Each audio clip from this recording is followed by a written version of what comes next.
نبی صلی اللہ علیہ وسلم نے فرمایا کہ جنت کو اللہ تعالیٰ نے ناپسندیدہ چیزوں سے ڈھانپ دیا ہے. اب جب نبی صلی اللہ علیہ وسلم حدیث میں آتا ہے کہ جنت جب دیکھی نا فرشتے نے تو اس نے کہا کہ جو اس جنت کا تذکرہ سنے گا وہ ہو ہی نہیں سکتا کہ اس میں جانے کی کوشش نہ کرے. اور جب اس نے جہنم دیکھی تو کہا کہ جو اس جہنم کا سنے گا ہو ہی نہیں سکتا کہ اس سے بچنے کی کوشش نہ کرے. تو اللہ تعالیٰ نے جنت پہ ناپسندیدہ چیزوں کی چادر چڑھا دی اور جہنم پہ خواہشات کی چادر چڑھا دی. جہنم کی جو دیوار ہے نا وہ کیا ہے؟ وہ ہے جو غلاف چڑھا ہوا ہے نا وہ ہے زنا، شراب، غصہ جاری کرنا، اینٹ کا جواب پتھر سے دینا. ابا اگر پوچھ رہے ہیں رات کو 1 بجے کیوں آ رہے ہو تو جواب دینا کہ کیوں پوچھ رہے ہو، میں جوان ہو گیا ہوں، ابھی میں بچہ نہیں ہوں. یہ ہوتا ہے گھروں میں، آپ کیوں پوچھ رہے ہیں بھائی؟ ایک صاحب نے مجھے بتایا کہ میں اپنے بچے سے پوچھتا ہوں نا 1 بجے گھر آتا ہے، بیٹا کیوں اتنی دیر سے آ رہے ہو؟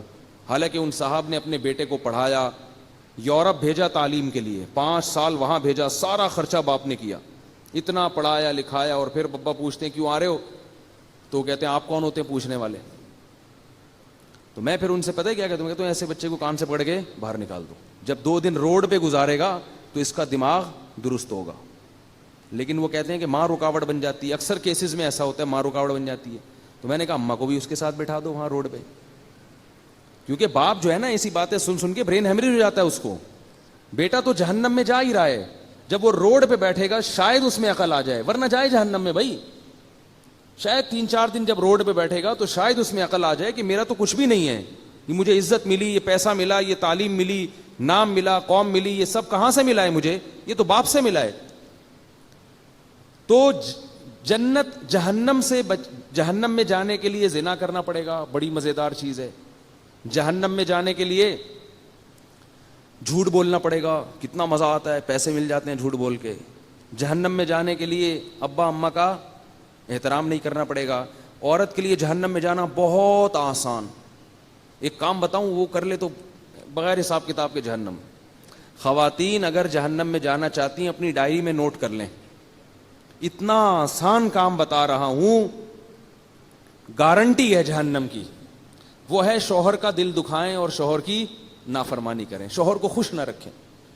کیونکہ نبی صلی اللہ علیہ وسلم نے فرمایا جس عورت کا شوہر اس سے خوش نہیں ہے وہ عورت جنت میں نہیں جا سکتی. تو بہت آسان ہے، اس کی ایسے کی تیسی کر کے رکھو، ٹھیک ہے، خرچہ پورا لو اس سے. پرچیاں آئیں گی 1 درجن انڈے لا دو، 1 کلو ٹماٹر لا دو. وہ خان سامہ جا رہا ہے ٹماٹر لینے کے لیے، انڈے لینے کے لیے، واپسی پہ دہی بھی لیتے آئیے گا.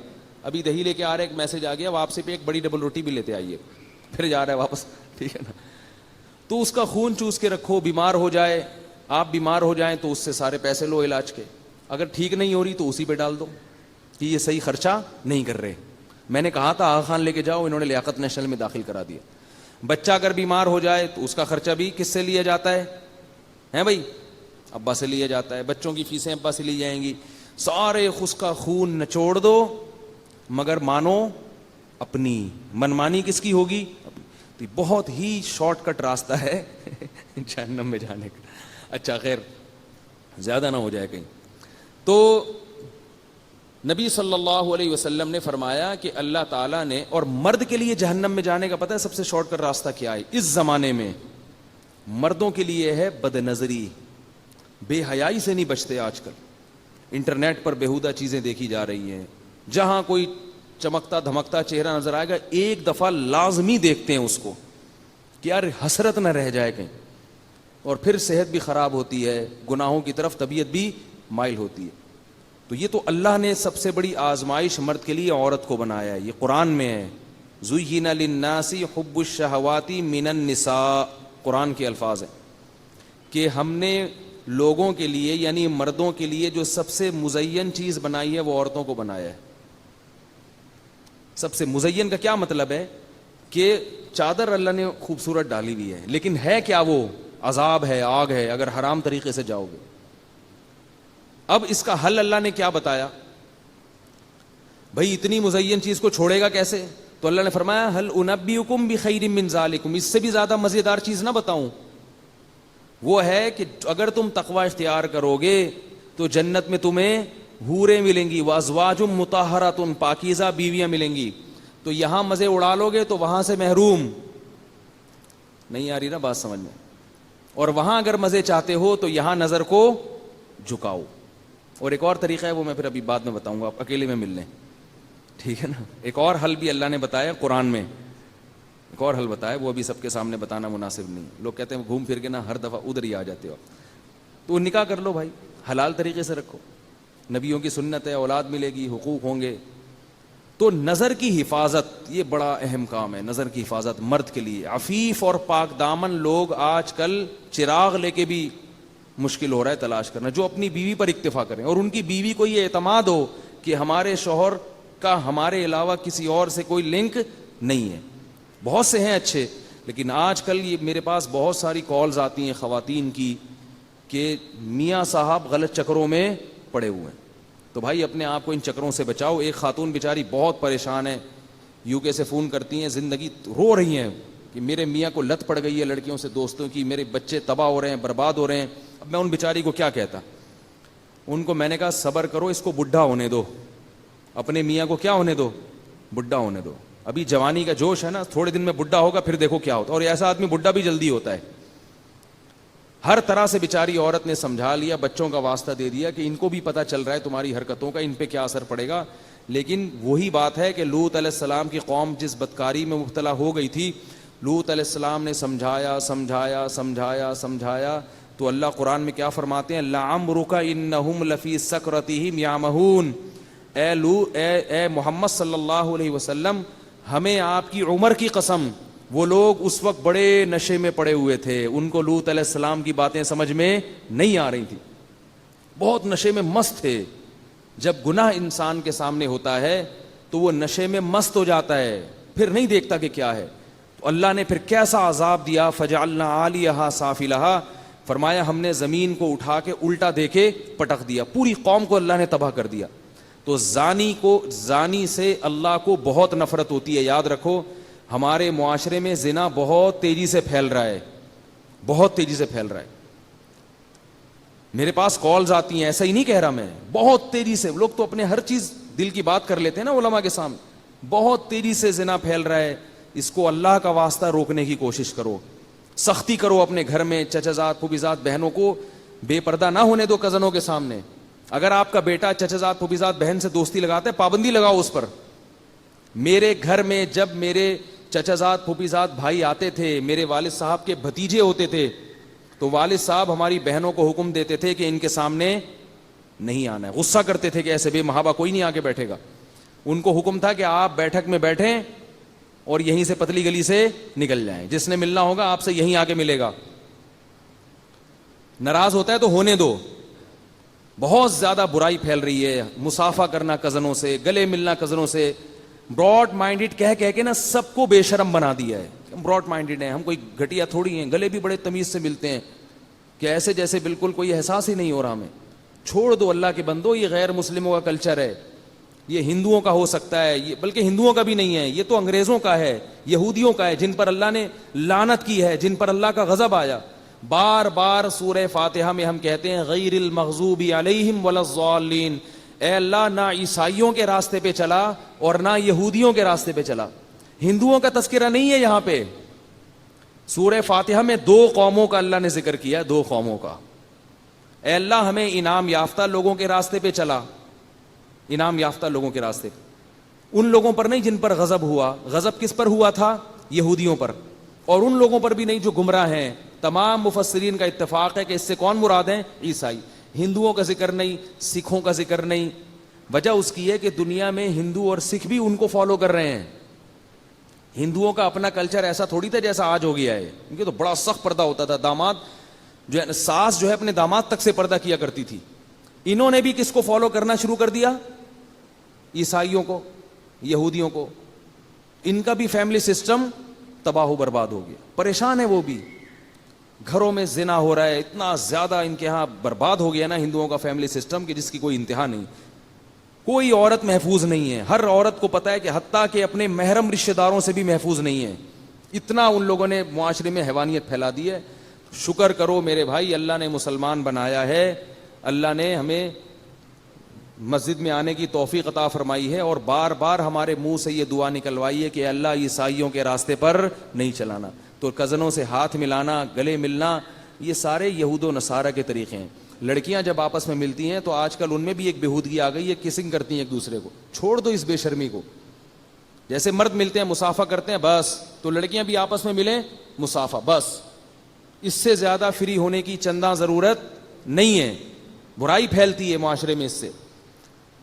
تو نبی صلی اللہ علیہ وسلم نے فرمایا کیا ہے کہ جہنم میں جانے کے لیے کیا ہے, زنا ہے, لڑکیوں سے فضول دوستیاں ہیں, گپیں ہیں, اور جنت میں جانا ہے تو بیوی کو ٹائم دو. وہ ٹائم دینے کا آپ کے پاس ٹائم نہیں ہے, کیونکہ اس کا کوئی پولیس نہیں پوچھے گی آپ سے, وہ تو اللہ نے حکم دے دیا نا. اللہ نے حکم دے دیا بھائی اس کو ٹائم دو, تو اس کے لیے ٹائم نہیں ہے.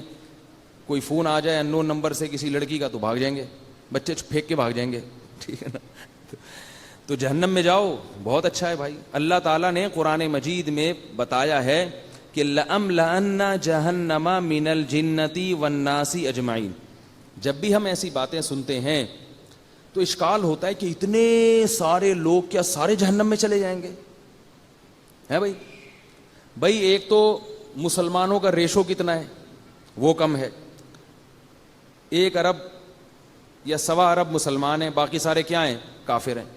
ان کافر میں بہت سے کچھ ایسے ہوں گے جن تک دین کی دعوت نہیں پہنچی ہوگی, ان کو آپ نکال دیں. باقی زیادہ تر تو وہ ہیں کہ جن پر اسلام پہنچ چکا ہے, وہ بھی جہنم میں. پھر یہ اتنے سارے جو مسلمان ہیں ان میں بھی گنہگاروں کا ریشو بہت زیادہ. تو شیطان یہ دل میں وسوسہ ڈالتا ہے کہ وہ بھی جہنم میں.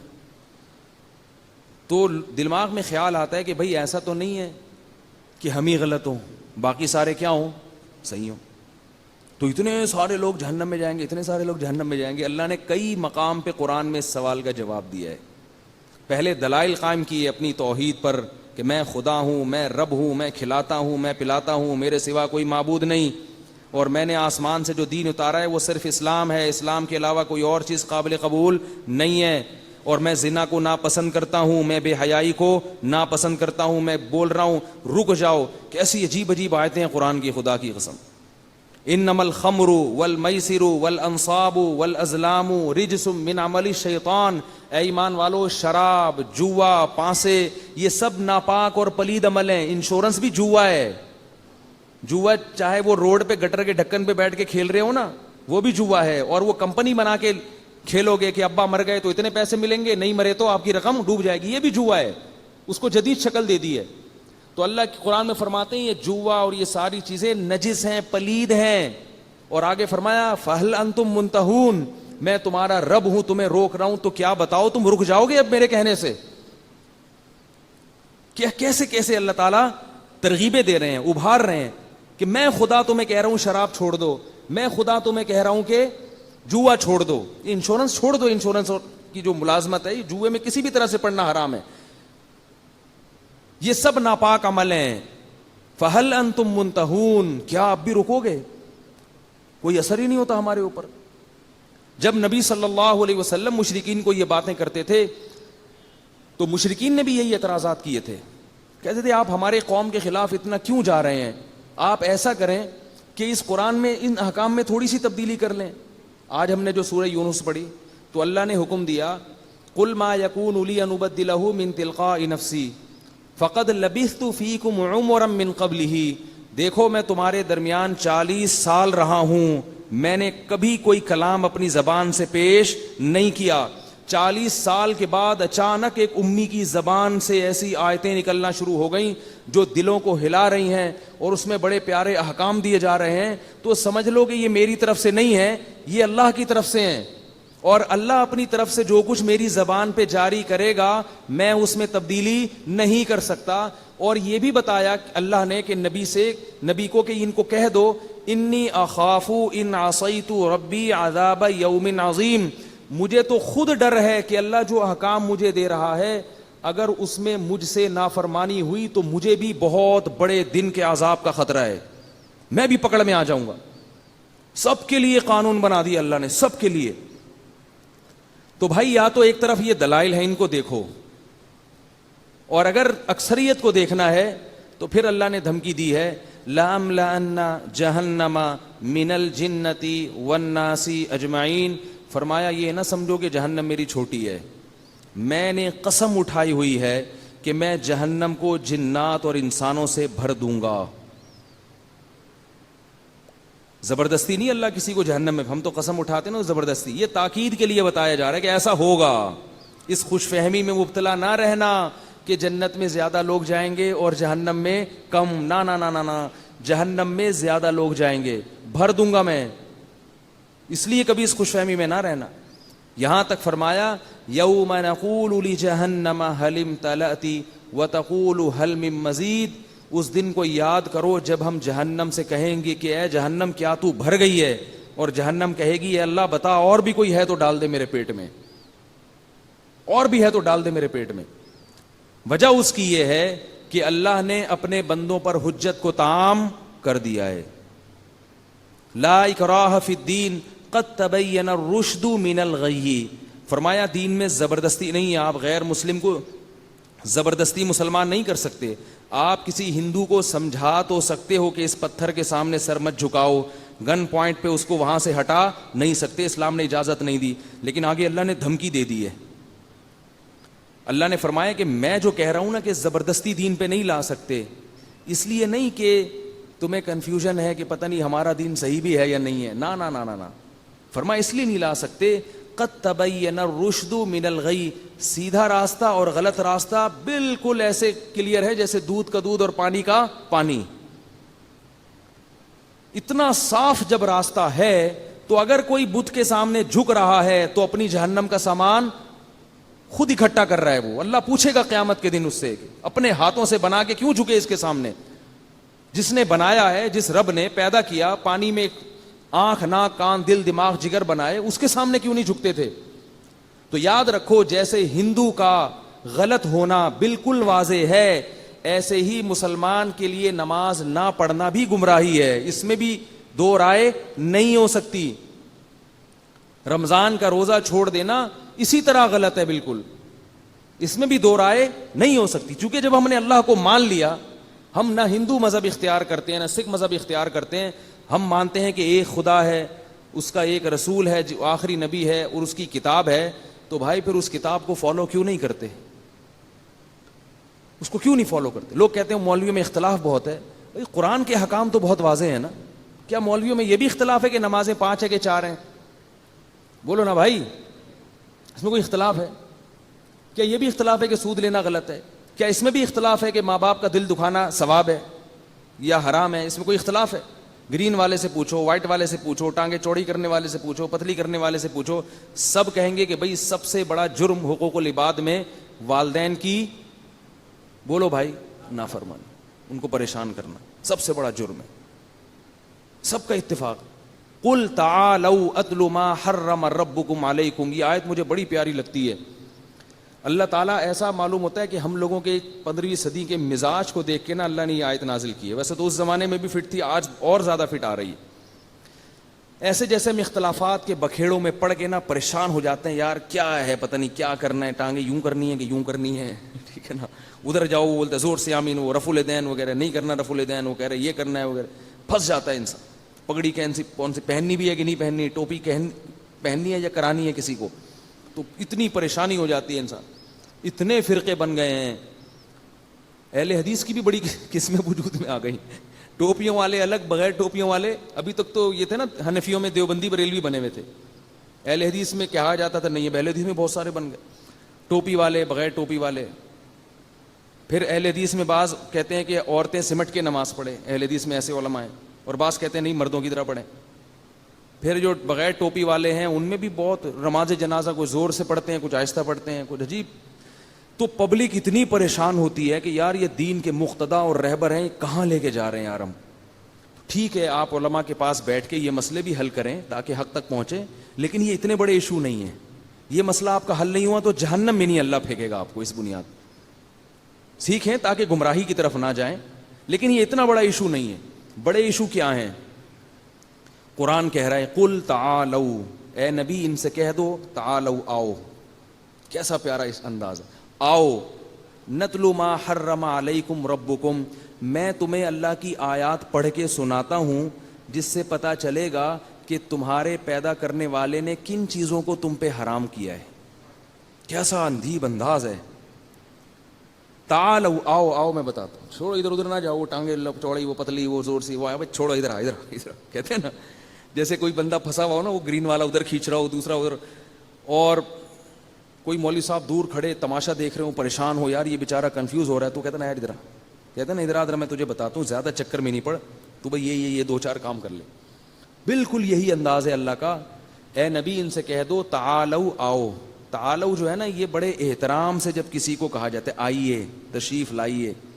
عربی میں ایک لفظ ہے ایتی، ایتی کا مطلب آ جا، ادھر پڑھا پڑھ اتھے آ. اور ہے تعالو، تشریف لائیے، آئیے، آؤ ہم تمہیں بتاتے ہیں کہ تمہارا رب کن چیزوں کو تم پر کیا کر رہا ہے، حرام کیا. اللہ تشرکو بہ شیئا، سب سے پہلے اللہ کے ساتھ کسی کو شریک مت کرنا. یا اللہ مدد چلے گا، یا رسول اللہ مدد قبول نہیں ہے. نہیں ہے، بس چھوڑ دو. اپنے مولوی لوگ جو تمہیں کہہ رہے ہیں نا یا رسول اللہ مدد ہونا چاہیے، ان کے فلانے مہاجر مکی نے لکھ دیا تو فلاں نے لکھ دیا، وہ ہمارے اکابر نے لکھا ہے. مشکل کشا اس معنی میں نہیں لکھا مشکل کشا کہ اللہ نے ان کو اختیارات دیے ہیں. مشکل کشا اس کو بھی کہہ دیا جاتا ہے بعض دفعہ کہ وہ آپ کی کوئی مشکل بیٹھ کے حل کر دے، اور اس لفظ کو پکڑ کے بیٹھ کے کہ حاجی امداد اللہ مہاجر نبی مکی نے بھی مشکل کشا لکھا ہے. وہ بھائی وہ اس معنی میں نہیں لکھا. اگر اس معنی میں لکھتے کافر ہو جاتے اور ہم ان کو اپنے بزرگوں کی فہرست سے نکال دیتے. جو مشرک ہے وہ تھوڑی بزرگ ہوتا ہے. لیکن جو شریعت کی بات ہے، جو قرآن کہہ رہا ہے، وہ اس کو دیکھو کہ اللہ کے ساتھ کسی کو دعا میں شریک مت کرو. اس پہ تو دو رائے ہیں نہیں. اس میں تو اللہ نے پیغمبروں کے والدین کو نہیں معاف کیا. بھائی ہم اور آپ کس کھیت کی مولی ہیں؟ تو صرف اور صرف اور صرف مدد کس سے مانگنی ہے؟ آپ بریلوی بن کے رہو، ہمیں کوئی اشکال نہیں. آپ کو میں بریلوی ہوں، کچھ نہیں ہوتا بریلوی کہنے سے. آپ کو میں دیوبندی ہوں، کچھ نہیں ہوتا. آپ کو میں اہل حدیث ہوں، کچھ نہیں ہوتا اس سے. اللہ جو کہہ رہے ہیں یہ دو چار کام کرو جو میں بتا رہا ہوں. سب سے پہلے کیا ہے؟ میرے ساتھ کسی کو شریک نہیں کرنا. ناموں سے نہیں ہوگا. اللہ تعالیٰ قیامت میں یہ نہیں دیکھیں گے دیوبندی بریلوی اہل حدیث کیا ہے. اللہ کہیں گے جو احکام اور عقائد میں نے دیے تھے وہ ہیں یا نہیں. اگر اللہ نام دیکھ کے جنت میں داخل کریں تو صرف جماعت المسلمین والے جنت میں جائیں گے، کیونکہ انہوں نے باقاعدہ 1975 میں اپنا نام جماعت المسلمین گورنمنٹ سے رجسٹرڈ کروا دیا ہے. وہ تو کہیں گے اللہ ہمارے پاس تو سرٹیفکیٹ ہے پورا. ٹھیک ہے نا، کام کرو کام مسلمانوں والے. ٹھیک ہے نا، کام. تو پہلی بات کیا ہے؟ اللہ تشرکو بہ شیئا، اللہ کے ساتھ کسی کو ذرہ برابر بھی شریک نہیں کرنا. بس اختیارات صرف کس کے ہیں؟ اللہ کے. یا ایھا الناس انتم الفقراء الی اللہ، اے لوگوں میں نبی بھی داخل ہیں یا نہیں ہے؟ سب داخل ہیں اس میں. انتم الفقراء الی اللہ، تم سب کے سب اللہ کے در کے فقیر و محتاج ہو، کچھ نہیں کر سکتے اللہ کے ارادے کے بغیر. انبیاء بھی اس میں داخل ہیں. انبیاء تو اور زیادہ تواضع کے ساتھ دنیا میں زندگی گزارتے ہیں. قرآن میں کتنی جگہ اللہ نے اپنے نبی صلی اللہ علیہ وسلم کو بھی تنبیہ کی ہے کہ اگر آپ بھی سیدھے راستے سے ہٹے تو آپ کو اللہ کے عذاب سے کوئی نہیں بچا سکتا. حالانکہ نبی کبھی بھی سیدھے راستے سے نہیں ہٹتے. یہ بتانے کے لیے کہ یہ بھی میرے احکام کے مکلف ہیں، تم بھی میرے احکام کے مکلف ہو. یہ بھی ہے، یہ بھی میرے بندے ہیں. تبھی ہم جب کلمہ پڑھتے ہیں اشہد ان لا الہ الا اللہ وحدہ لا شریک لہ واشہد ان محمدا عبدہ ورسولہ. دیکھو کیسا عجیب کلمہ ہے. عبد کا لفظ پہلے ڈال دیا، رسول کا لفظ بعد میں. بندے ہیں، غلام ہیں اللہ کے، اس کے بعد ہیں رسول. یہ ہمارے کلمے میں یہ لفظ اس لیے ڈال دیا تاکہ ہمارے اندر وہ شرک نہ پھیلے جو عیسائیوں میں پھیل گیا تھا. اور آگے فرمایا ولا تشرکوا بہ شیئا وبالوالدین احسانا. اور دوسرا حکم کیا دیا؟ والدین کے ساتھ اچھا سلوک. احسان پتہ ہے کسے کہتے ہیں؟ خدمت کو نہیں کہتے. احسان کا مطلب ہے کہ جتنا ان کا حق بنتا ہے اس سے زیادہ کیا جائے. احسان کہتے ہیں کسی بھی چیز کو بہت ہی اچھے طریقے سے کرنا. جیسے حدیث میں آتا ہے نا، نماز میں احسان کیا ہے کہ ایسے عبادت کرو جیسے استحضار ہو کہ اللہ تمہیں دیکھ رہا ہے. تو ہر چیز کو بہت عمدہ طریقے سے کرنا.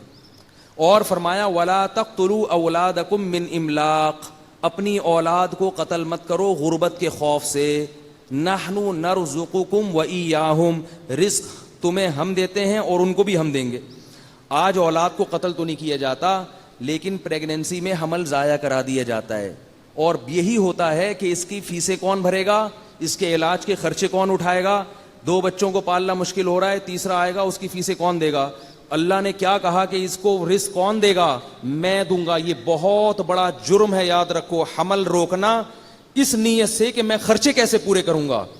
یہ اللہ پہ الزام ہے کہ اللہ کو آپ تانا دے رہے ہیں کہ اللہ میرے خرچے پورے نہیں ہوئے تھے، میں تو بھوکا مر گیا، ایک اور نسل دنیا میں آ رہی ہے۔ دیکھو ایک سیٹ ہو، بہت بڑا سیٹ، اور وہ کہہ رہا ہے جب بھی ضرورت ہو نا میرے پاس آنا۔ بلکہ باپ کی مثال دیتا ہوں، باپ اپنے بیٹے کو کھلا رہا ہے پلا رہا ہے، جب بھی کوئی ضرورت ہوتی ہے اس کی ضرورت پوری کر دیتا ہے۔ اب بیٹے کو ایک کوئی چیز خریدنی تھی جو بڑی اس کی محبوب چیز تھی، اور وہ نہ خریدتا تو بہت نقصان ہوتا، تو بیٹے نے اس لیے نہیں خریدی کہ پتہ نہیں ابا مجھے پیسے دیں یا نہیں دیں۔ باپ کو جب پتہ چلے گا اس کو غضب آئے گا کہ نہیں آئے گا؟ کہے گا یار ساری زندگی میں نے آج تک کبھی نہ کی ہے، اور تجھے اب کیسے خیال آ گیا یار؟ اس کا مطلب تو مجھے کنجوس سمجھتا ہے، یا تو یہ سمجھتا ہے کہ میرے خزانوں میں کمی ہے، یہ تو نے سوچ کیسے لیا میرے بارے میں؟ تو اللہ اس معاملے میں بہت غیرت مند ہے۔ رزق کے معاملے میں اللہ نے ہمیں بہت کھلایا ہے بھائی، سارے خرچے پورے کیے اللہ نے، ہمارے جوان کر دیا، پیدا ہوئے تو ماں کی چھاتیوں میں دودھ پیدا کر دیا اللہ نے۔ اللہ کہہ رہے یہ تم عقل کے اندھے ہو، تم پیدا ہوتے ہو ماں کی چھاتیوں میں دودھ کہاں سے آتا ہے؟ یہ اس کا مطلب ہے مجھے پتا ہے کہ بچے کی کیا کیا ضرورتیں ہیں، اب آگے تم نسل روک رہے ہو کہ میں فیسیں کہاں سے بھروں گا۔ یہ یہودیوں کی سوچ ہے جن پر اللہ نے لعنت بھیجی ہے۔ وہ یہ کہتے تھے کہ اللہ کے ہاتھ بندھے ہوئے ہیں، اللہ بہت تھوڑے تھوڑے کھلاتا ہے، یہودی کہتے تھے۔ اللہ کو ایسا غصہ آیا، قرآن میں اللہ نے فرمایا غلت ایدیہم، ان کم بختوں کے ہاتھ بند ہو گئے ہیں، وَلُعِنُوا بِمَا قَالُوا، اور جو انہوں نے کہا ہے نا اس کی وجہ سے ان پر لعنت ہے اللہ کی۔ بل یداہ مبسوطتان، اللہ کے دونوں ہاتھ کھلے ہوئے ہیں۔ تو نہ دیکھو یہ ڈرامے جو تمہیں اور نسل روکنے کے مشورے دے رہے ہیں، نہ دیکھو ایسی فلمیں۔ وہ جو بول فلم آئی تھی نا اس کے ڈائلاگ مجھے کسی نے بتائے، وہ جو بچی نے اپنے باپ سے کہا کہ جب کھلا نہیں سکتے تو پیدا کیوں کرتے ہو، وہ ڈائلاگ بڑا مشہور ہوا، لوگوں نے بڑے تبصرے کیے، ہاں بھائی بالکل صحیح کہا بھائی، جب کھلا نہیں سکتے اتنے درجنوں بچے تو پیدا کیوں کرتے ہو۔ میں نے کہا اگر مجھے فلم میں لے کے آؤ اور یہ ڈائلاگ مجھے دو، اور وہ بچی سے کہے کہ مجھے کہے کہ جب کھلا نہیں سکتے تو پیدا کیوں کرتے ہو، تو میں اس کو یہ جواب دوں گا یہ نمبر لگا کے، نمبر 1، کھایا نہیں ہے تو اتنی بڑی کیسے ہو گئی؟ یہ جو ہے نا میڈیا آپ کی آنکھوں پہ پردہ ڈالتا ہے، خدا کی قسم یہ سب یہودیوں سے پیسے لے کے ہمارے کلچر کو تباہ کر رہے ہیں۔ بیٹی کو باپ کا کیسا بدتمیز بنا رہے ہیں آپ دیکھو۔ سب سے بڑا احسان کہ جو والدین آپ کی پیدائش کا ذریعہ بنے، اسی احسان کی ناشکری کی جا رہی ہے۔ والدین کو تو پاؤں دھو کے پینے چاہیے کہ ان کی وجہ سے ہم دنیا میں آئے ہیں، ہم ان کے جسم کا ٹکڑا ہیں، تبھی ماں باپ کی ساری خصوصیات اولاد میں ٹرانسفر ہوتی ہے کہ میں جو کچھ ہوں اپنے والدین کی پہچان ہوں۔ میں جب بیان کرتا ہوں لوگ مجھے کہتے ہیں جنہوں نے میرے والد صاحب کو دیکھا کہ حضرت بالکل آپ کے والد صاحب کا لک آتا ہے آپ میں، وہی جذبات ہیں، وہی آواز ہے، تو یہ کیا ہے، یہ کہاں سے ملا ہے؟ سب کچھ باپ سے ٹرانسفر ہوا ہے نا۔ اسی باپ کو آپ تانا دینا شروع کر دو، یا پیدا کیوں کیا تم نے؟ کتنا بڑا جرم ہے یہ، کتنا بڑا جرم ہے، اور یہ فلموں میں سینما گھروں میں دکھایا جا رہا ہے اور لوگ ہنس ہنس کے دیکھ رہے ہیں، اور پھر کہتے ہیں ہماری اولاد نافرمان ہے۔ تمہاری اولاد تو نافرمان ہوگی نا، وہ تو اس باپ کو مانے گی جو تمہیں سونے کے نوالا کھلاتا رہے بس ہر وقت، ذرا سا اس نے ہاتھ کھینچا تو تانے سننے کو ملیں گے تمہیں۔